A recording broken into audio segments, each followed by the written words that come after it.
Hi friends, welcome to Law Chat 101. This is your legal BFF, Girija Patel. I am really excited to be with you here today. There is always so much confusion around the legal lingo. And I know that sometimes they're just thrown here and there. And now in the regular communications between people and like as a street cred, sometimes those words just get lost in translation and we just interchange them. But I really wanted to talk to you today about what the heck is the difference between a sole proprietorship, an LLC, a DBA, and an S Corp.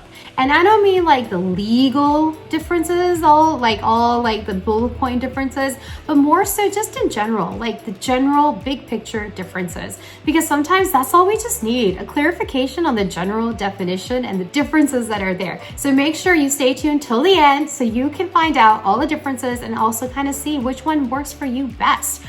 And I also have a wonderful downloadable for you as well. And it is if you are on the fence of whether you want to be a sole proprietorship or an LLC, then this is something for you to use and to apply to your business and see if it really works for you.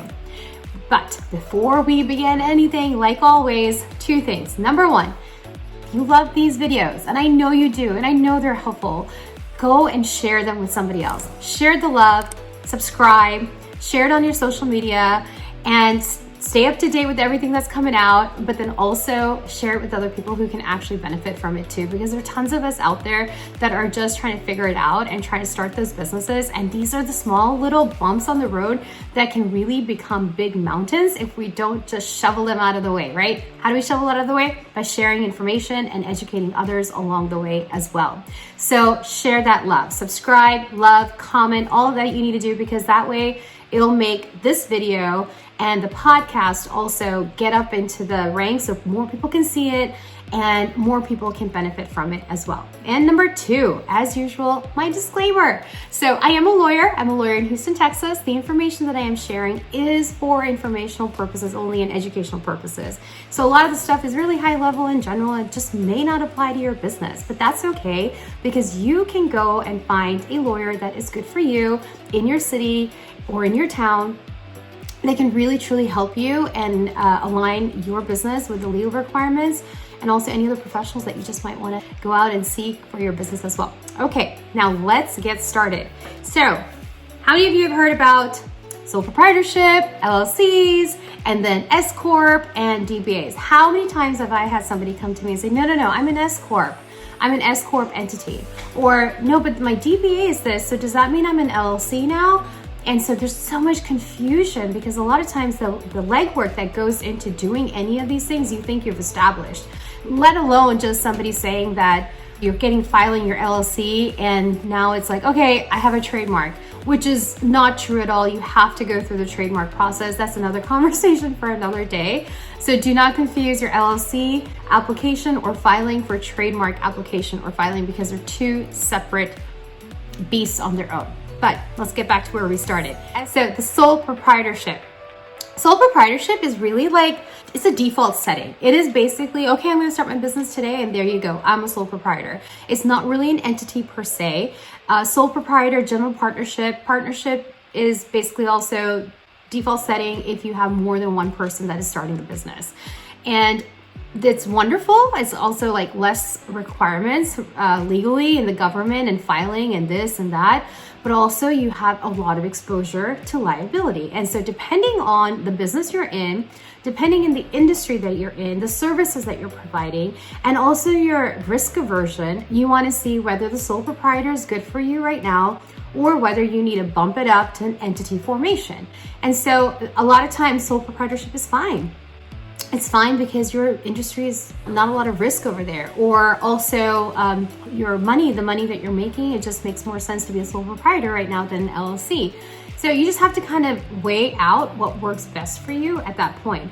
But a sole proprietorship at the end of the day, or a general partnership, is a default setting. It is not a filing with anybody and it is not an entity per se either. However, there's many other entities out there. And so we're just gonna kind of hop, skip, and jump to the LLC because mostly people are filing for LLCs. Now, there are things like limited liability partnerships. There are things as limited partnerships also. And so there's a lot of different variations in between. And depending again on the business that you're in and the type of investments that you want coming in or partnerships you want coming in, you might have a hybrid of an LLC and an LP or something like that as well. That gets into a little bit more complexities and something that's very particular to your business, and definitely something you want to reach out to a lawyer for to figure out the route that you need to take. But LLC is a limited liability company. Now, the limited liability company is an actual entity formation. You have to go to your Secretary of State and file this. Now, filing a limited liability corporation is usually done online for most states, I think all states, and you're just filling out some paperwork and you are filing your LLC. A lot of times the states will do a basic name search to make sure that you are not filing something that is close to somebody else's name that's already been filed in that state or exactly the same as somebody else who's already filed in that state. And so they'll do that, but by no means is that a name search that is comprehensive or that would be satisfying any type of trademark infringement issues either. So make sure if that is a concern, you do your name search properly and go to my other videos. I'll put the links in where it's just like quick ways, literally like super 5-minute, how can I do a name search and make sure that I'm kind of safe before I go to the next step in my business formations. So, but LLC at the end of the day is an entity formation. And so you have to go to your Secretary of State's office and do that. Now, you can also have a DBA for an LLC. You can have a DBA for a sole proprietorship too. What is a DBA? A DBA is doing business as, also known as assumed name under some of the legal code books and all. And so what that means is that, hi, I'm going by, so for example, in my business, I have the Girija Patel Law Group, LLC. Now, I don't really put that out there because it's long and it's just one of the formal LLC filing that I have. So my DBA is what I'm doing business as, what people actually see me in the commercial use of my business name or in my social media, in my marketing, or when I'm introducing myself is GBP Law. And so that is my DBA. If you are a sole proprietorship and you have a DBA that you are now going with something like Hearts and Honey, for example, like that's my company name, Hearts and Honey. And you want to let the government know, you want to let the state know that, hi, I exist, here's my DBA. You go file it in the county that you are actually doing business out of. Now, if you are going to be doing business in other counties, then you need to go file that DBA in those counties as well. It's a lot of legwork, but it's absolutely something that is kind of required. But if you have an LLC and you file a DBA in the county that you are in, it automatically is presumed that all the counties have notification now that you are working out of this DBA because of the LLC filing. So it essentially gets attached to your LLC filing and everybody now knows because LLC is a state filing and it should be part of the records and therefore it's presumed that everybody knows. And so these are just the little nuances that are kind of there, and it just kind of differentiates what the sole proprietorship requirements are versus the LLC requirements as well, or the lack of requirements. Now, S Corp, gosh, how many times I've had new clients calling or just people calling for information or even existing clients and they're just the question, well, I'm an S Corp. I'm an S Corp filing. Okay, S Corp filing is a tax classification. It is a classification that you choose to be filed as for tax purposes. Now, be careful because when you do an S Corp filing, there are some consequences, good or bad, but you need to be aware of those consequences. And the best thing is to know whether you should be filing for an S Corp or not classification for taxes.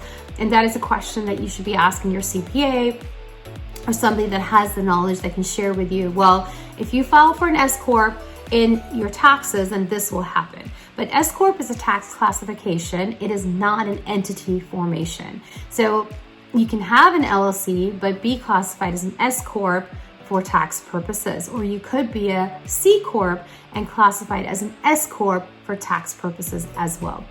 And so those are the big high level differences between a sole proprietor, between an LLC, and between DBA, and between an S Corp. So LLC is your actual entity formation. Sole proprietorship is your default setting. DBA is just letting the world know that, hey, I do business as this. I might be whatever I might be called formally, but this is how you're gonna know me because this is how I'm doing business with everybody. That is the name that I've given myself for everybody else to call me that. That is the front face of my business. And then S Corp, again, is the way you are filing for your taxes. And so it's a classification that you choose in the tax world. Well, I hope that was helpful. There's a link down there for you as well to, figure out if you want to be an LLC or if you want to be a sole proprietorship. And so it'll kind of help you, walk you through the differences and also see where you stand in your business and what works best for you. Because you know what? An LLC might just not work for you. You might be just okay with a sole proprietorship, or you might need an S Corp. And so some things to think about, not necessarily everything is an immediate, this is how we have to do it, this is how everybody has to do it. So I hope this was helpful to you. And if it is, and I know it is actually, go and share this video with others. Subscribe to this video so you are up to date with everything that's coming out of GBP Law and Law Chat with Girija. And then also share this with others. Leave a comment so I can interact with you and I can know what's going on with you. And also if you have questions or, hey, I want to see more of these videos, pop that down there in the comments so that I can actually make them for you. Thank you so much for tuning in. And again, share the love, show the love, and I will see you next time. Bye.